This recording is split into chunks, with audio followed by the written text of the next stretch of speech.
असूत्री विभाजन फर्स्ट के अंत में 4 अगुणित पुत्री कोशिका बनते हैं।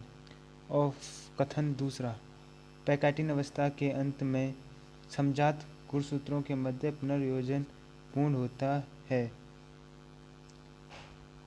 कथन पहला, असूत्री विभाजन फर्स्ट के अंत में 4 अगुणित पुत्री कोशिका बनते हैं। यह गलत है। कोशिका विभाजन फर्स्ट में केवल 2 अगुणित कोशिका बनती हैं। कोशिका विभाजन सेकंड के अंत में 4 अगुणित पुत्री कोशिकाओं का निर्माण होता है। पैकाइटिन अवस्था के अंत में समजात गुणसूत्रों के मध्य पुनर्योजन पूर्ण होता है। सत्य है। ऑप्शन सी कथन दूसरा सत्य है।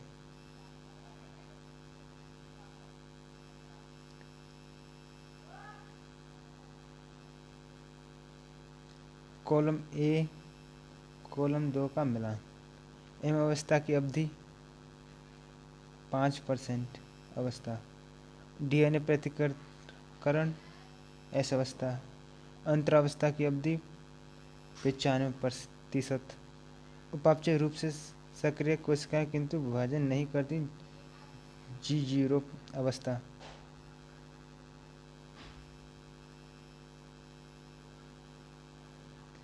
सेंट्रल द्विगुणन होगा हमारे पास एस प्रावस्था में।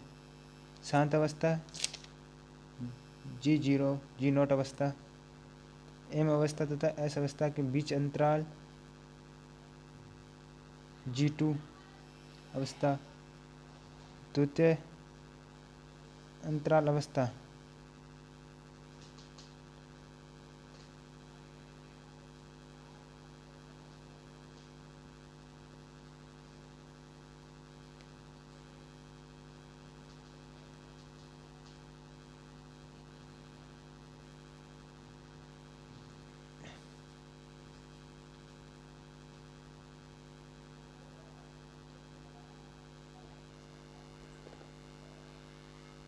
द्वितीय अंतराल अवस्था G0।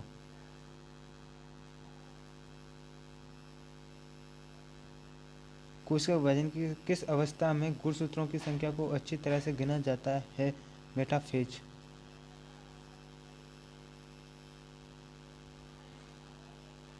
कोशिका विभाजन की किस अवस्था में गुणसूत्रों की संख्या को अच्छी तरह गिना जाता है? मेटाफेज।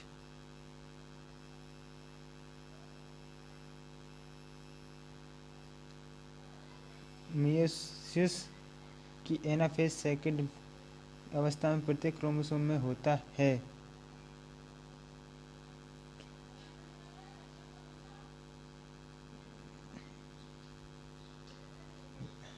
एक डीएनए।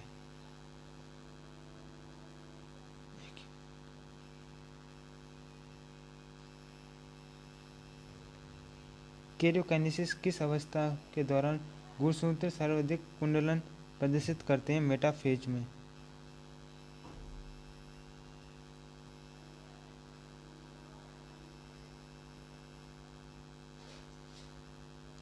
समसूत्रण किस अवस्था में गुणसूत्रों 2 क्रोमेटिन बने होते हैं? प्रोफेज और telophase. Metaphase, anaphase, prophase, telophase, anaphase और टीलोफेज, प्रोफेज तथा मेटाफेज। ये एनाफेज और टीलोफेज, क्योंकि मेटाफेज में वह मध्य रेखा पर आते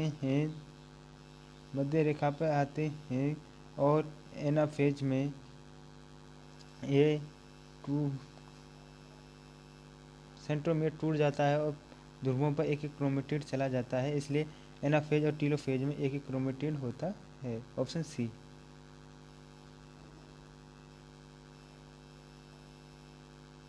असूत्री विभाजन में केंद्रक झिल्ली व केंद्रिका कब लुप्त होते हैं? ये metaphase first, diakinesis, pachytene, zygotene. Diakinesis में असूत्री विभाजन में केंद्रिका झिल्ली तथा केंद्रिका लुप्त हो जाती है।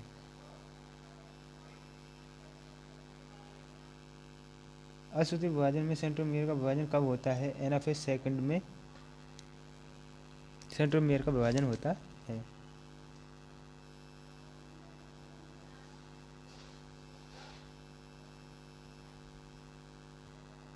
गुलदस्ता प्रावस्था प्रोफेज फर्स्ट की अवस्था में पाया जाता है। ये लेप्टोटीन में पाया जाता है। Option D. विभाजन अवस्था तथा द्विगुणन प्रारंभ होने के मध्य का अंतराल कहलाता है। G2 phase.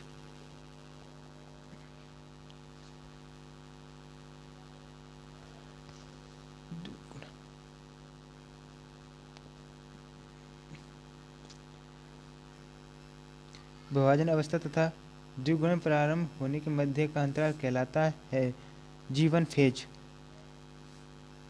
एस प्रावस्था और एम प्रावस्था के मध्य की प्रावस्था को G1 कहते हैं।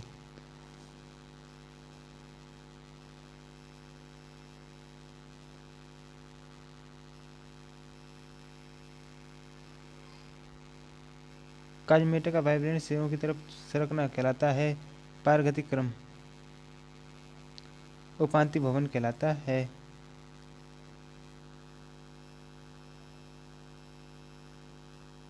एनाफेज में गुणसूत्रों की गति किसकी सहायता से होती है? तर्कु तंतु की सहायता से होती है। Option A. किनमें साइटोकाइनेसिस के दौरान एक संकुचित मध्यकाय बनती है? पादप कोशिकाओं में। संकुचित जंतु कोशिकाओं में संकुचित बनती है और पादप कोशिकाओं में प्लेट्स बनती हैं। कौन सी क्रिया एनाफेज सेकंड में होती है किंतु एनाफेज फर्स्ट में नहीं होती है? सेंट्रोमियर का विभाजन, तर्कुतंतु के संकुचन। सेंट्रोमियर का विभाजन एनाफेज फर्स्ट में नहीं होता और एनाफेज सेकंड में होता है।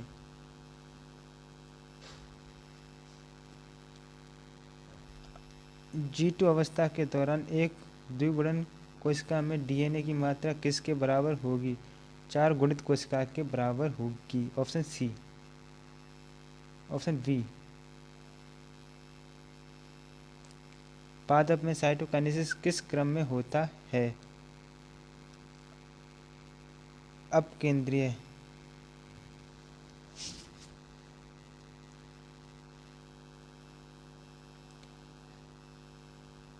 केंद्रीय आवरण कब प्रकट होता है? टीलोफेज में।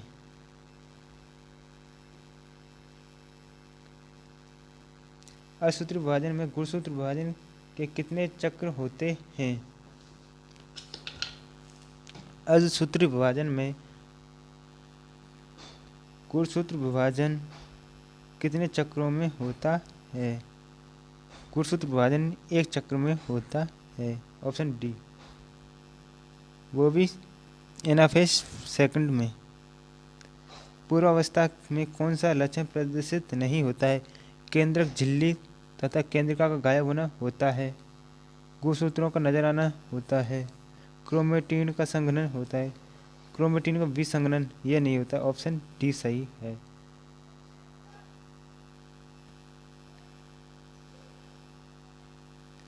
काजमेटा का वाइब्रेंट सिरों की तरफ सरकना कहलाता है उपांति भवन।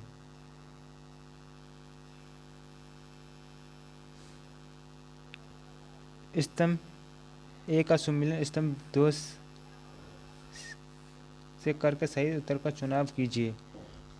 Column A pachytene, zygotene, diplotene, leptotene, diakinesis. Leptotene बुक्के और जाइगोटिन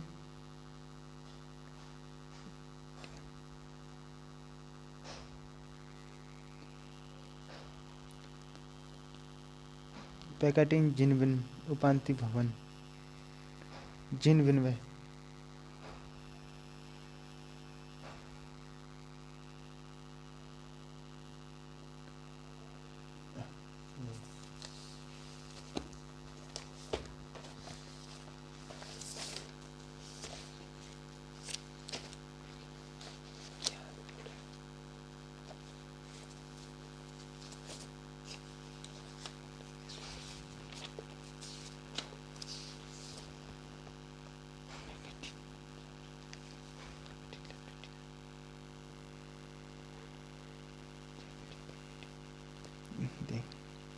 लेप्टोटीन जाइगोटीन।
पैकेटिन जीन में ए का 4,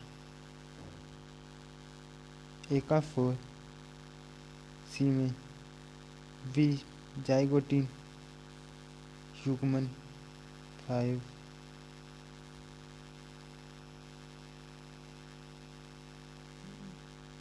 डिप्लोटीन काजमीटर दिखना, डाइकाइनेसिस लेप्टोटीन बुक्के, टी का फर्स्ट, डी का फर्स्ट, ई का फर्स्ट, डी का सेकंड, सी का 5, बी का 4, ए का 3rd, नो, ए 4, बी का 5 सही है, सी का लेप्टोटीन,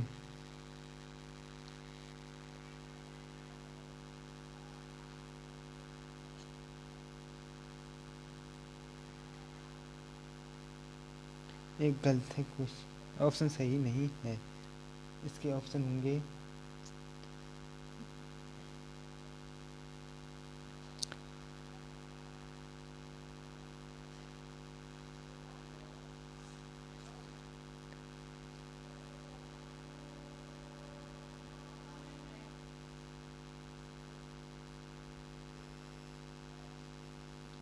पहले का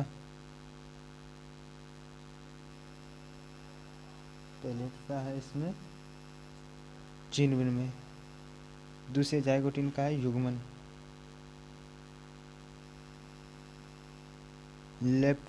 डिप्लोटीन का है काजमीटर का दिखना, लेप्टोटीन का है बुक्के की अवस्था, डाइकाइनेसिस का है उपांति भवन।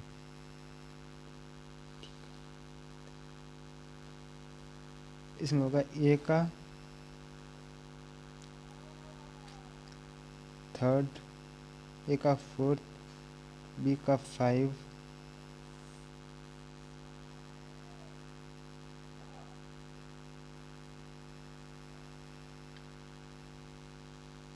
किस अवस्था के दौरान जीन विनिमय होता है?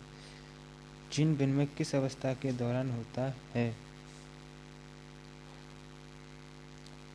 युग्मपट, द्विपट, स्थूलपट, प्रागैतिक क्रम।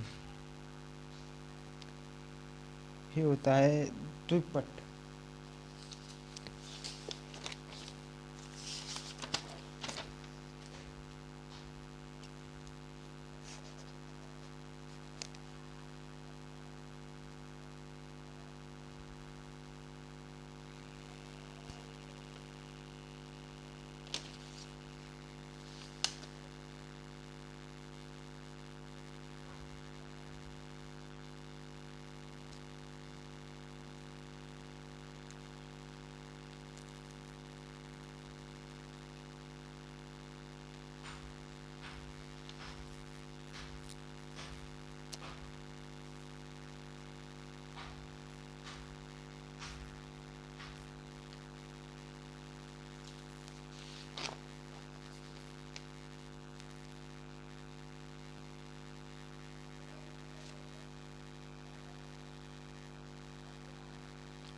किस अवस्था के दौरान जीन विनिमय होता है? स्थूल पट्ट के दौरान होता है। स्थूल पट्ट को इंग्लिश में पैकाइटिन बोलते हैं। टीन बोलते हैं। डीएनए द्विगुणन पाया जाता है।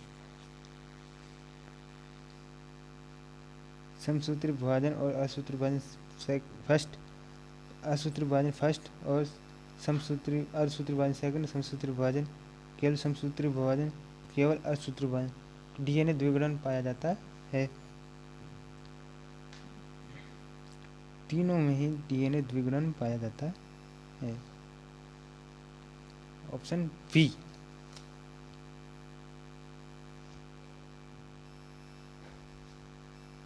Option B is right.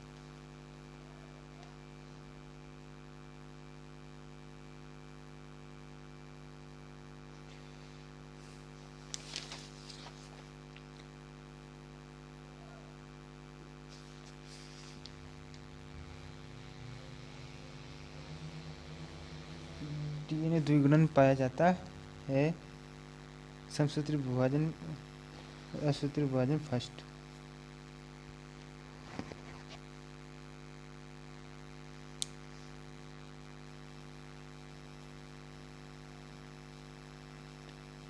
निम्न में से कौन सा विषम विभाजन कहलाता है? निम्न में से कौन सा विषम विभाजन कहलाता है?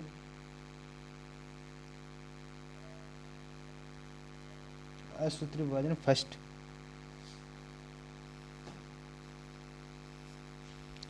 पूर्व डीएनए संश्लेषण अवस्था है। जो कि संश्लेषण अवस्था है उससे पहले कौन सी अवस्था आती है? एस से पहले आती है जी। ऑप्शन डी, जी फेज। सिनेप्सियल कॉम्प्लेक्स सर्वप्रथम बनता है। ये जाइगोटीन में बनता है सबसे पहले।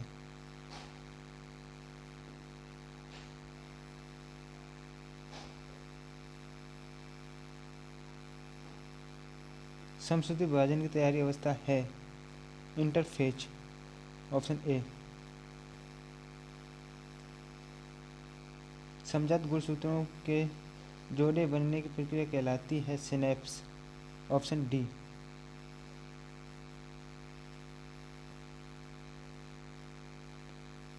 कोशिका चक्र की एम अवस्था में होता है prophase, metaphase, anaphase, telophase. Option B.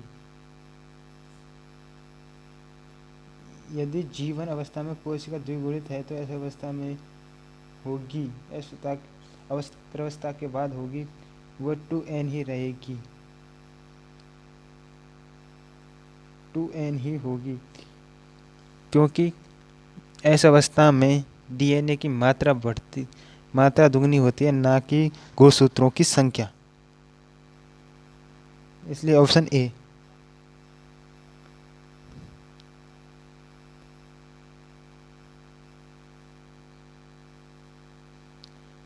केंद्रक झिल्ली अदृश्य होती है।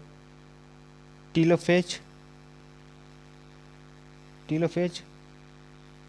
मेटाफेज, प्राइमरी प्रोफेज, पश्चात प्रोफेज। जो केंद्रक झिल्ली अदृश्य होती है वो पश्चात प्रोफेज में होती है।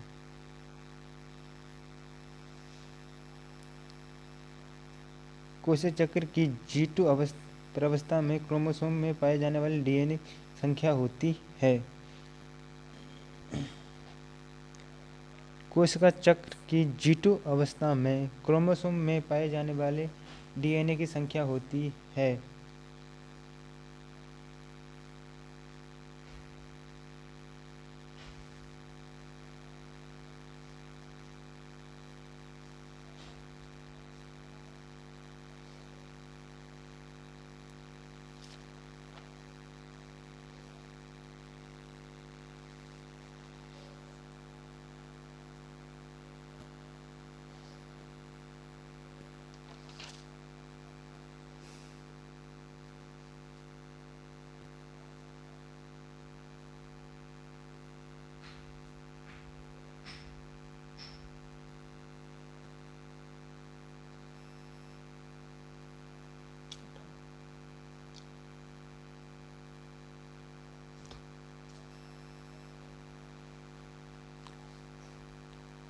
कोशिका कोशिका चक्र की G2 प्रावस्था में क्रोमोसोम में पाए जाने वाले डीएनए की संख्या होती है, ये 2 होती है। ऑप्शन सी स्थूल धागावस्था कहलाती है। लेप्टोटीन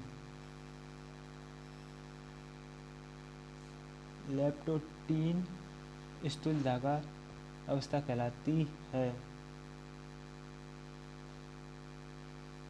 लेप्टोटीन नहीं, जाइगोटीन कहलाती है। स्थूल धागा अवस्था जाइगोटीन कहलाती है।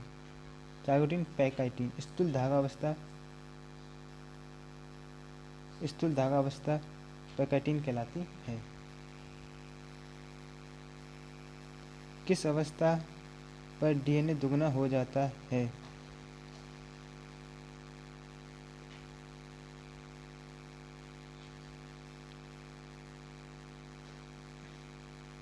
इंटरफेज कई कोशिकाएं ठीक से कार्य करती हैं तथा समसूत्रण द्वारा विभाजित होती हैं, जबकि इनमें नहीं रहता है। प्लास्टिड जंतु कोशिकाएं प्लास्टिड नहीं होता, फिर भी कोशिका विभाजन करती हैं, कार्य करती हैं, सब कुछ करती हैं।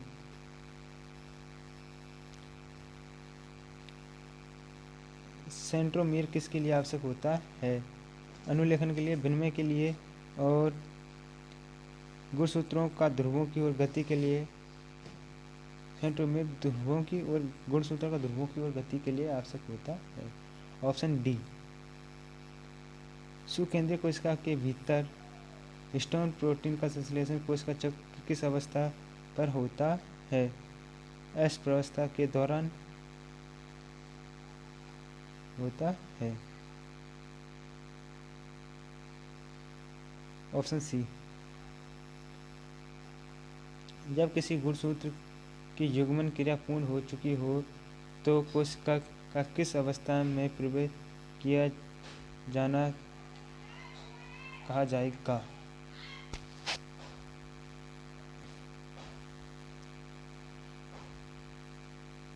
पैकाइटीन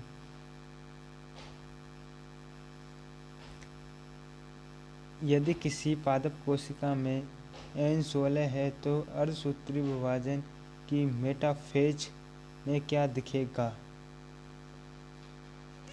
16 बाइवैलेंट ही दिखेगा। दैहिक कोशिका चक्र के दौरान ऑप्शन ए डीएनए प्रतिकृति ऐसी अवस्था में होती है, सत्य है। एक छोटी अंतरावस्था के बाद लंबी समसूत्री अवस्था आती है, गलत। G2 प्रावस्था समसूत्री विभाजन के बाद आती है, गलत। G1 प्रावस्था में डीएनए की मात्रा उससे दुगनी हो जाती है जितनी कि मूल कोशिका में होती है, गलत। ये एस के लिए है। ऑप्शन ए सही है। Thank you.